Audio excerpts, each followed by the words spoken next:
ராஜேஷ் அவர்களோட மறைவு குறித்து அவங்களோட பொண்ணு தீபா ரொம்பவே எமோஷனலா நிறைய விஷயங்கள சமீபத்தில சோசியல் மீடியால ஷேர் பண்ணியிருக்காங்க. அது என்ன அப்படிங்கிறது தான் இந்த ஒரு வீடியோல நம்ம பார்க்க போறோம். பிரபல தமிழ் நடிகரான ராஜேஷ் அவர்கள் சமீபத்தில மூச்சுத் திணறல் காரணமா இறந்து போயிருந்தாரு. அவரோட மறைவுக்கு பின் தொடர்ந்து சோசியல் மீடியால அவர பத்தின ஏகப்பட்ட செய்திகள் உலா வந்துட்டு இருந்துச்சு.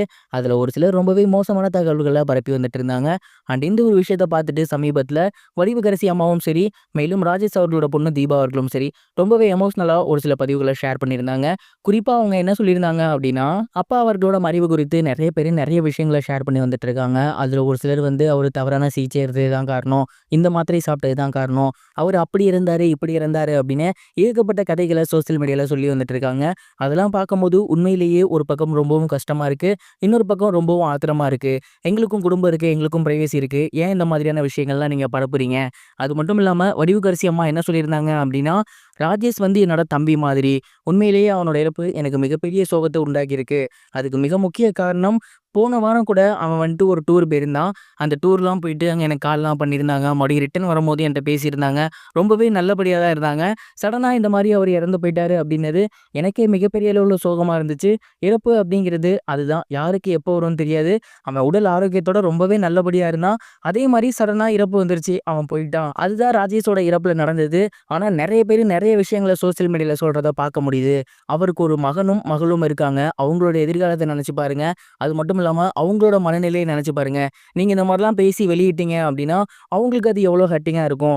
ராஜேஷோட மறைவ பொறுத்தவரைக்கும் அவன் ரொம்ப நல்லபடியா தான் இருந்தான். அவனுக்கு இறுதி நேரம் வந்துருச்சு. அதனால போயிட்டான். மத்தபடி வேற எந்த விஷயமும் கிடையாது அப்டின்னு ரொம்பவே கட் அண்ட் ரைட்டா ஷேர் பண்ணியிருந்தாங்க. மேலும் இந்த மாரி தவறான விஷயங்கள பரப்பாதீங்க அப்டிங்கிற மாரியும் ஷேர் பண்ணியிருந்தாங்க. வடிவுதரசி அம்மாவும், ராஜேஷ் அவர்களோட மகளான தீபா அவர்களும் ஷேர் பண்ணியிருந்த இந்த ஒரு விஷயம் இப்ப சோசியல் மீடியால ரொம்பவே வைரலா போய்க்கிட்டு இருக்கு.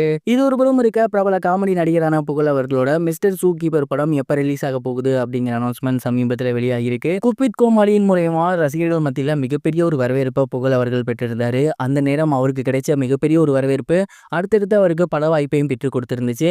அந்த ஒரு டைம்ல அவரு மிஸ்டர் சூ கீப்பர் அப்படிங்கிற ஒரு படம் கமிட் ஆகி பண்ணியிருந்தாரு. அந்த படம் அந்த டைம்ல ரிலீஸ் ஆக வேண்டியது. பட் ஒரு சில இடையூறுகளால அந்த படம் ரிலீஸ் ஆகாம அப்படியே தள்ளி போயிருந்துச்சு.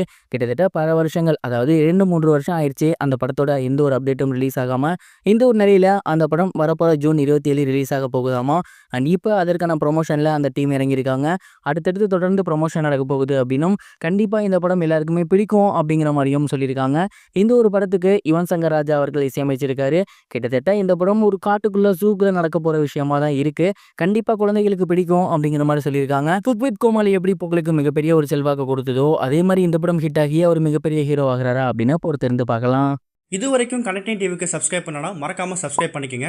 உடனடி அப்டேட்ஸ் பெறுவதற்கு நோட்டிஃபிகேஷன் பெல்லையும் கிளிக் பண்ணிக்கங்க.